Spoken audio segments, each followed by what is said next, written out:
The Lord be with you. And with your spirit. A reading from the Holy Gospel according to Luke. Glory to you, O Lord. Jesus said to the disciples, "As it was in Noah's day, so will it be also in the days of the Son of Man. People were eating and drinking, marrying wives and husbands, right up to the day Noah went into the ark, and the flood came and destroyed them all. It will be the same as it was in Lot's day. People were eating and drinking, buying and selling, planting and building. But the day Lot left Sodom, God rained fire and brimstone from heaven, and it destroyed them all. It will be the same when the day comes for the Son of Man to be revealed. When that day comes, anyone on the housetop with his possessions in the house must not come down to collect them, nor must anyone in the fields turn back either. Remember Lot's wife? Anyone who tries to preserve his life will lose it, and anyone who loses it will keep it safe. I tell you, on that night, two will be in one bed. One will be taken, the other left. Two women will be grinding corn together. One will be taken, the other left." The disciples interrupted, "Where, Lord?" He said, "Where the body is, there too will the vultures gather." The Gospel of the Lord. Praise to you, Lord Jesus Christ.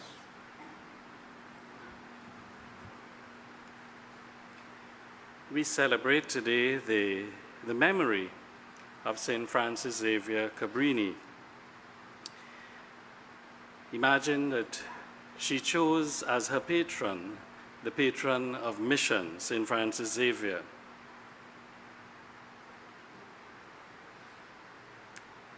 St. Francis Xavier seems to have ended his missionary days in India, in Goa. And to this day, there are Christians in India who identify themselves as Francis Xavier Christians. They look on him as the one who evangelized them and brought them to Jesus. I was very fortunate in the Diocese of Alexandria, Louisiana, to see in the baptismal register and in the parish records, in a parish in downtown Alexandria, where St. Francis Xavier Cabrini had visited with her sisters, and she had signed the parish register at the time. What then of this Italian lady who would have crossed the ocean from Italy all the way to New York first, in crowded boats, more than once going and coming and trying to bring her sister missionaries with her? When she would arrive, the bishop there, the residents there in those towns and cities that she went to, could not believe that she would come to these unruly immigrants. They looked on them as dishonest, as stealing.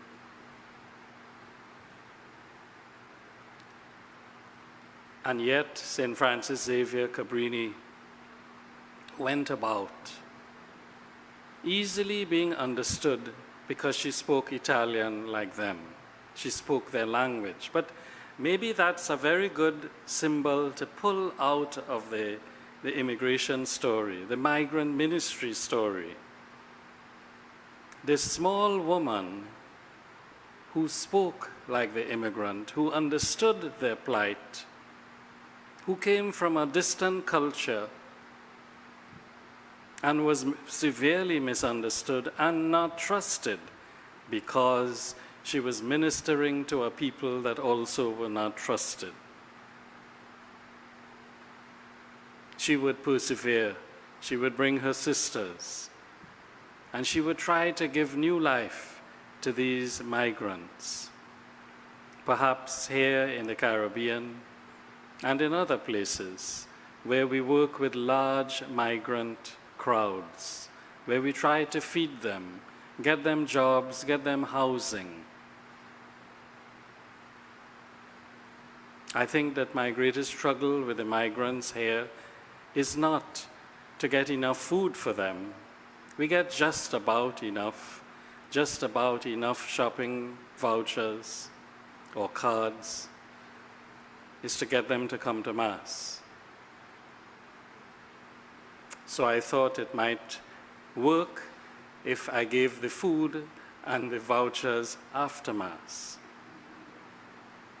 And then one day I made a joke with them when I realized that I couldn't give the same amount every month in 4 different parishes. The Mass would be in one of the 4, and so they'd find themselves there. And then one day, as the food seemed to be dwindling, I said to them, as of next month, we will continue to have the Mass, but we will not be able to have the food or the refreshments. So I said, can I get, by a show of hands, and I was saying it in Spanish, how many of you would still come? And there was a bit of laughter throughout the church. And I said to them, we don't have as much as before, but we'll continue to give what little that we have after Mass. So naturally, God had the next laugh because the COVID came, and for the last 7 months we have not had a Mass in Spanish. We have had about 3 or 4 via Zoom and on the air, on the television as well. But many of them don't have a television, and many of them have WhatsApp, but may not have enough data to sustain the length of a Mass. So we struggle by, but we're really doing the same thing that St. Francis Xavier Cabrini did. She believed in them, and she gave them hope. Yes, there were crimes. Yes, there were huge gaps between their spiritual life and their earning an income part of their life. Migrant ministry is practically the same from year to year, depending on the conditions. And then one day you could lose them because conditions get better. We just persevere like St. Francis Xavier Cabrini did. May we then, as we persevere, follow in the footsteps of this great patroness of migrants